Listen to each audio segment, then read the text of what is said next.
tingkatkan tekad, kuatkan hati. Negeri ini memanggilmu kawan. Bismillahirrahmanirrahim. Assalamualaikum warahmatullahi wabarakatuh. Waalaikumsalam warahmatullahi wabarakatuh. Alhamdulillahirrahmanirrahim. Assalamualaikum warahmatullahi wabarakatuh. Pertama-tama kita bersyukur atas kehadiran Allah, di mana pada saat ini kita masih diberi nikmat dan kesempatan sehingga kita masih bisa berkumpul di masjid yang menuju kebaikan yang kita sedang hidup. Sholawat berlimpah kita sambungkan kepada dunia yang berasal semua. Sallallahu alaihi wasallam. Selanjutnya, insya Allah kita sebagai pengikutnya sampai pada kesempatan hari ini, izinkan saya untuk meminta waktu Bapak Ibu sekalian untuk menyebarkan pemahaman dan pemahaman penerapan budaya positif yang sudah dilakukan di negeri Republik Palembang. Saya ucapkan selamat datang kepada Bapak Ibu pada Ibu hebat. Mari belajar bersama, berkolaborasi bersama, saling mendukung demi mewujudkan iklim positif di sekolah kita, yaitu SD Negeri 87 Palembang. Dalam kesempatan ini, konsep utama modul budaya positif ini ada yang pertama adalah perubahan paradigma belajar. Jadi paradigma apa yang harus kita rubah atau pemikiran apa yang harus kita rubah dulu, yang dasarnya kita untuk menjalankan pembelajaran yang aktif, kreatif, menyenangkan, kemudian pembelajaran yang menuntut anak, menuntut kita supaya memahami kodrat alam dan kodrat zaman anak. Kemudian kita dapat menerapkan sistem positif, kemudian kita dapat menerapkan kebutuhan dasar manusia dan mengaktifasi perilaku manusia, kemudian posisi kontrol restitusi dan keyakinan kelas, kemudian segitiga restitusi. Itu yang diarahkan kepada pemerintah. Pembelajaran dengan paradigma baru, di sini pembelajaran dengan paradigma baru itu dirancang berdasarkan disiplin pembelajaran yang berdiferensiasi sehingga siswa belajar sesuai dengan kebutuhan dan perkembangannya untuk mewujudkan profil pelajar Pancasila. Kita ketahui di dalam kelas ketika siswa, misalnya kita ada 34 siswa yang berada di sekalian, kemudian dari 34 siswa itu tentunya memiliki karakteristik yang berbeda-beda. Kita tidak bisa menyamakan grup yang satu dengan yang lain, menyamakan grup yang A dengan yang B. Nah, bagaimana cara kita sebagai guru sehingga kita bisa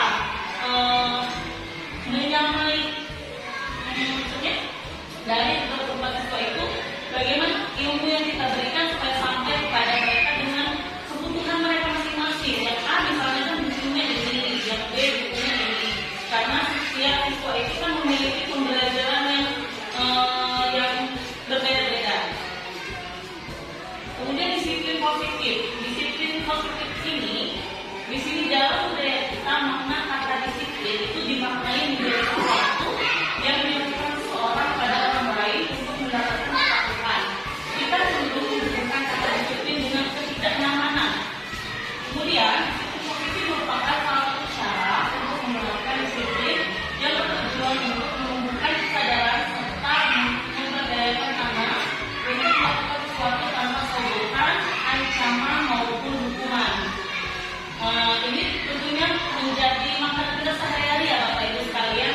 Kemudian sebagai pendidik, tujuan kita adalah menciptakan anak-anak yang memiliki disiplin diri sehingga mereka bisa berperilaku dengan mengacu pada nilai kebajikan universal dan memiliki motivasi intrinsik bukan ekstrinsik. Jadi motivasi itu muncul dari dalam dirinya, bukan muncul dari misalnya, nah kalau kamu bisa ini nanti ibu beli barang ini. Nah, jadi kan itu kan motivasi yang muncul dari luar diri itu. Kita mengharapkan anaknya muncul motivasi dari dalam dirinya sendiri. Itu akan lebih bagus dibanding motivasi yang muncul dari luar dirinya. Kebutuhan dasar hidup manusia yaitu bertahan hidup, kemudian kasih sayang dan rasa terima, kemudian penguasaan, kebebasan, menghindari ketidaknyamanan dan hukuman. Biasanya mulai melakukan disiplin diri karena ia takut dihukum.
menyembunyikan kesalahan dan murid menjadi rendah diri. Nah, kalau memberikan penghargaan itu tentunya tidak efektif, merusak hubungan, kemudian mematikan kreativitas, menghukum dengan sistem ranking, kemudian merampas hak menghargai dirinya. Jadi di sini bisa kita lihat konsep disiplin dengan identitas gagal. Kalau kita memberikan hukuman, ada beberapa faktor pendukung dari hukuman itu sendiri. Kemudian kalau kita memberikan penghargaan, yaitu kurang efektif dan dapat mematikan kreativitas dari murid kita sendiri. Konsep disiplin dengan identitas sukses. Nah, di sini kita akan membuat konsekuensi dan penghargaan. Konsekuensinya yaitu pengurangan jangka panjang, kemudian perlu monitoring berkelanjutan, stimulus dan respon, kemudian murid menghormati peraturan, kemudian murid kehilangan waktu untuk memenuhi kesalahan. Jadi alangkah lebih baiknya kita memberikan konsekuensi daripada memberikan hukuman. Anak akan lebih bahagia apabila diberikan sama-sama kita berikan konsekuen atas kesalahan bahwa harus kita akui daripada kita berikan hukuman.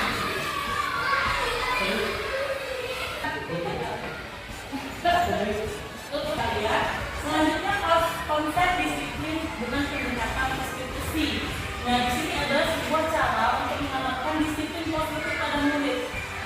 Pengertian restitusi itu sendiri yaitu proses menciptakan kondisi bagi murid untuk memperbaiki kesalahan mereka sehingga mereka tidak bisa kembali pada kelompok mereka dengan karakter yang lebih kuat. Nah, di sini ciri-ciri restitusi itu yang pertama yaitu bukan menebus kesalahan, namun belajar dari kesalahan. Kemudian memperbaiki hubungan. Kemudian tawaran bukan paksaan. Jadi kita tuh menawarkan, oh nak, kamu ini baiknya seperti ini, bukan kita memberikan paksaan kamu harus seperti ini ya. Kalau kamu nggak seperti ini, ibu nanti marah. Bukan, jangan. Nah, kemudian menuntut untuk melihat ke dalam diri anak. Nah, sebenarnya kamu ini punya potensi, punya ini, punya itu. Kenapa saya sekali kalau kamu begini? Kemudian mencari kebutuhan dasar yang mendasari tindakan. Seperti contohnya, sebenarnya tindakan apa yang misalnya mereka berbuat kesalahan. Kita cari tahu dulu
kita kita di posisi mana? Apakah kita di posisi sebagai pendukung, apakah kita di posisi sebagai pembuat rasa bersalah, atau kita sebagai teman, atau kita sebagai pemantau, atau kita sebagai manajer. Nah, posisi kontrol kita sebagai guru itu di mana?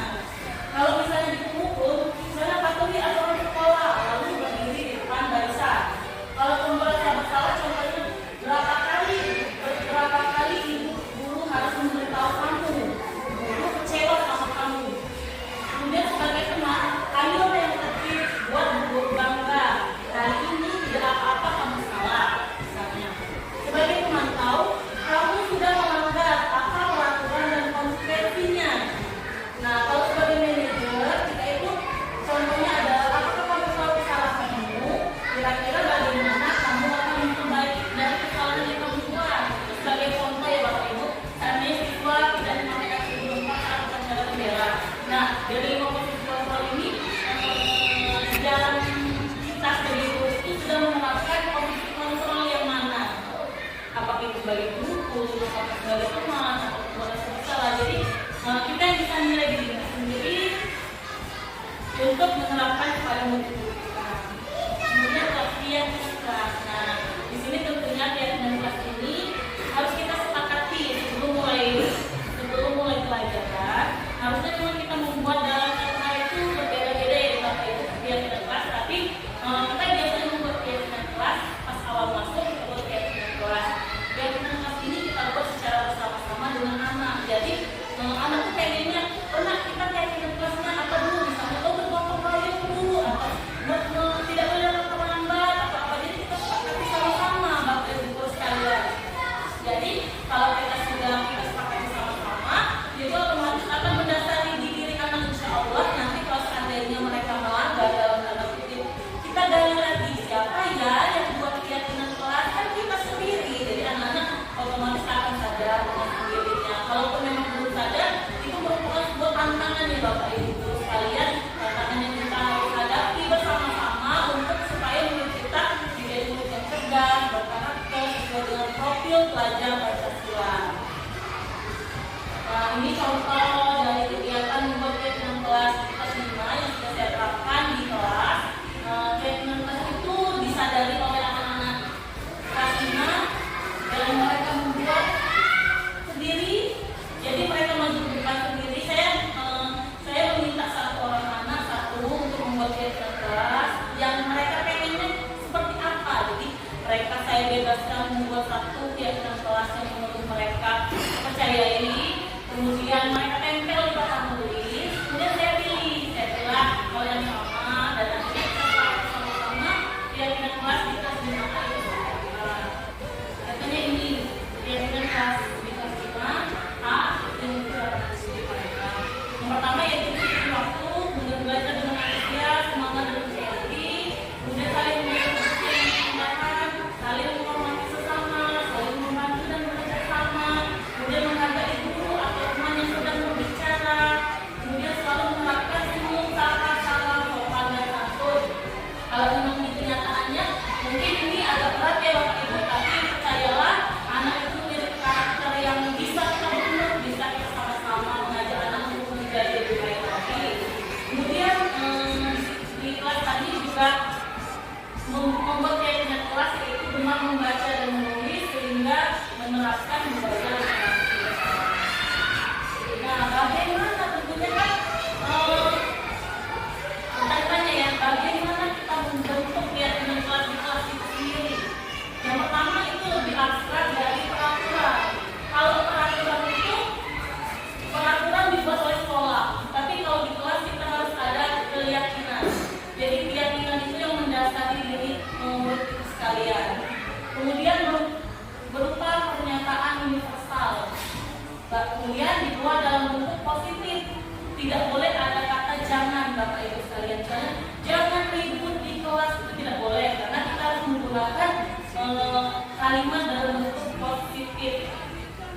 Seperti tadi misalnya contohnya kan disiplin waktu. Berarti dalam disiplin waktu ini contohnya satu, tidak boleh datang terlambat. Kan disiplin waktu pada saat jam istirahat selesai, anak-anak harus masuk dalam kelas, itu merupakan contoh disiplin waktu.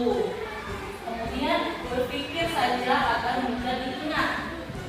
Kemudian sesuai dengan kondisi kelas dan sekolah agar mudah diterapkan. Kita juga harus menyesuaikan dengan kondisi sekolah kita, Bapak Ibu sekalian. Jadi tidak usah yang speknya terlalu tinggi, kita harus juga menyesuaikan dengan kondisi sekolah. Kemudian semua warga kelas atau sekolah dilibatkan saat membuat. Contohnya kemarin saya juga sudah berkoordinasi dengan ibu kepala sekolah dan ibu kepala sekolah menyetujui. Nah, ini adalah selanjutnya segitiga restitusi. Segitiga restitusi ini adalah langkah apa yang bisa kita lakukan untuk memecahkan masalah yang ada pada murid. Yang pertama ya ada 3 langkah Bapak Ibu guru. Ada yang pertama yaitu menstabilkan identitas. Misalnya menstabilkan identitas tadi, kita semua melakukan hal terbaik yang bisa kita lakukan. Nah, kita kan contohnya ada waktu itu saya memanggil anak saya satu karena dia selalu datang terlambat. Saya panggil, kemudian saya stabilkan dulu identitasnya. Misalnya Sigit namanya, dia Bapak Ibu sekalian. Sigit tahu kenapa ibu panggil ke sini. Oh tahu mungkin karena Sigit datang terlambat. Sebenarnya semua orang itu punya kesalahan, tapi anak yang bagus, anak yang pintar itu harus pasti mau berubah dan memperbaiki kesalahan. Kita stabilkan dulu Bapak Ibu identitasnya bahwa dia itu bukan salah, tapi gimana ya? Perlu pengarahan supaya tidak terulang lagi. Kemudian validasi tindakan yang salah. Nah, validasi tindakan yang salah ini, kita tahu bahwa datang terlambat itu adalah perbuatan yang salah, tapi kita validkan dulu kepada anak. Kita cari tahu dulu alasan anak ini melakukan kesalahan itu apa. Tanya kenapa anak bisa datang terlambat. Oh Bu, saya kesiangan. Kenapa bisa kesiangan? Jadi kita validkan dulu Bu kesalahan yang anak buat itu tadi, sehingga anak itu bercerita masalahnya apa. Jadi bangunnya tidurnya terlalu malam Bu karena main handphone, berarti kesalahannya ada karena tidurnya terlalu malam. Jadi sehingga bangunnya itu kesiangan. Kemudian kita menanyakan keyakinan. Nah, dari menanyakan keyakinan ini, keyakinan yang kita buat di dalam kelas tadi Bapak Ibu sekalian. Jadi kita kaitkan dengan keyakinan yang kita buat. Nah, masih ingat dengan keyakinan kelas yang kita buat, pasti jawabnya masih kan? Keyakinan apa yang Sigit langgar? Siapa yang membuat keyakinan kelas? Kita sendiri kan Bapak Ibu guru. Nah, jadi kita kaitkan dengan keyakinan kelas yang mereka buat sehingga mereka sadar bahwa oh saya sudah membuat keyakinan, ternyata apa yang saya lakukan ini adalah keliru. Jadi kedepannya anak-anak bisa menyadari kesalahan tadi dengan rasa bahagia, bukan dengan rasa takut. Jadi kalau seandainya kita hukum langsung kamu dapat terlambat berdiri di depan kelas selama 20 menit nanti atau sampai jam istirahat, itu kan adalah bentuk hukuman. Anak-anak tidak akan sadar Bapak Ibu sekalian, malah nanti anak-anak akan bisa memberontak dan menjadi keras hati atau keras diri. Kalau kita lakukan dengan segitiga ini akan membuat anak menyelesaikan masalahnya dengan rasa bahagia, jadi senang. Dan setelah kita panggil, nah bagaimana kalau ibu tadi apakah kamu tadi merasa tidak enak pas panggil karena kamu tidak terlalu lama? Tidak Bu, saya sekarang menyadari kesalahan saya begini. Jadi kita sama-sama ke depannya kita harus mengerti posisi anak itu. Sebenarnya anak ini tidak ada yang salah ya Bapak Ibu, cuma mereka ini pengen diluruskan, pengen dituntun sesuai dengan kodrat alam dan kodrat zamannya.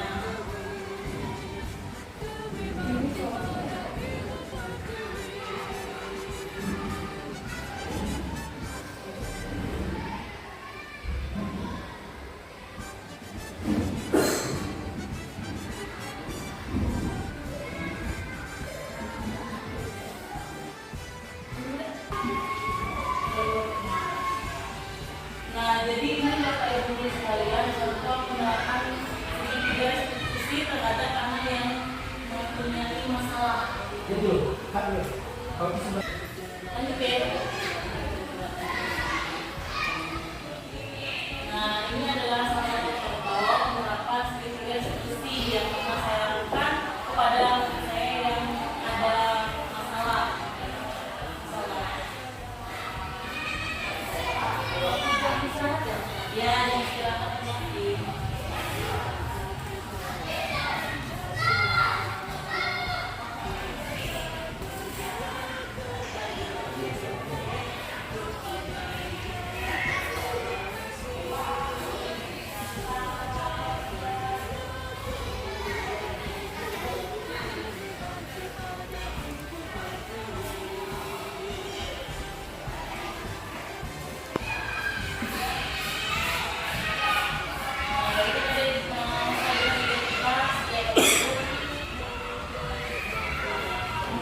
validasi kesalahan.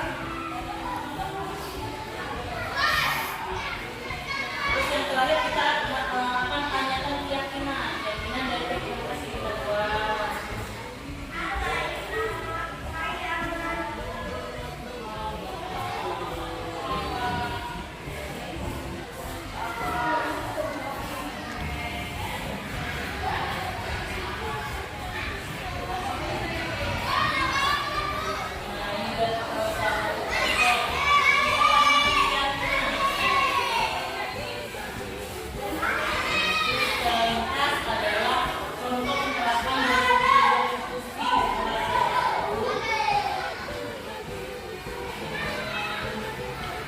Baik, saya rasa cukup penjelasan dari saya tentang berbagi pengalaman berbagi budaya positif.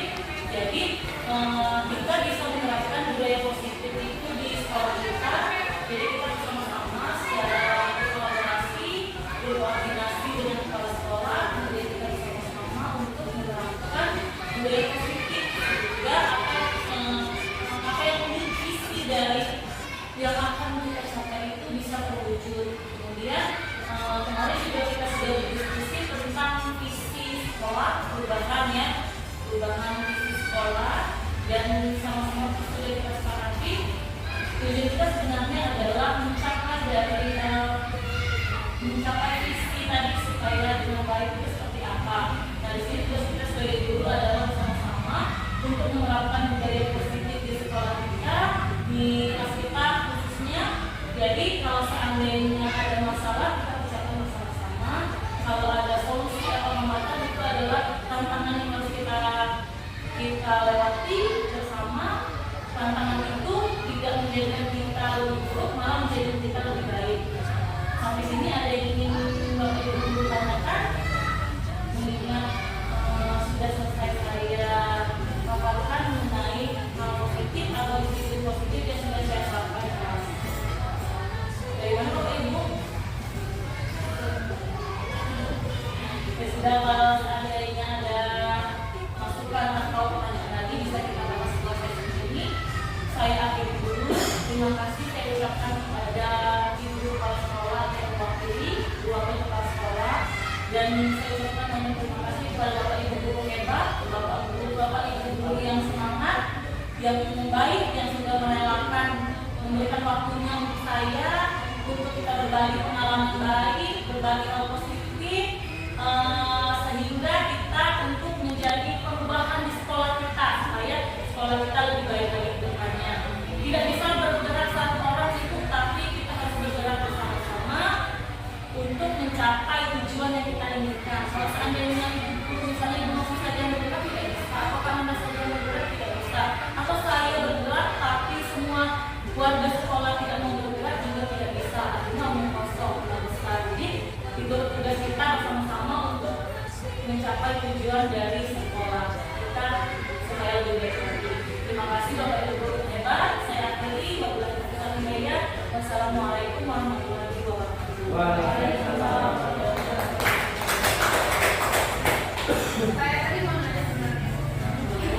Teman, itu bang.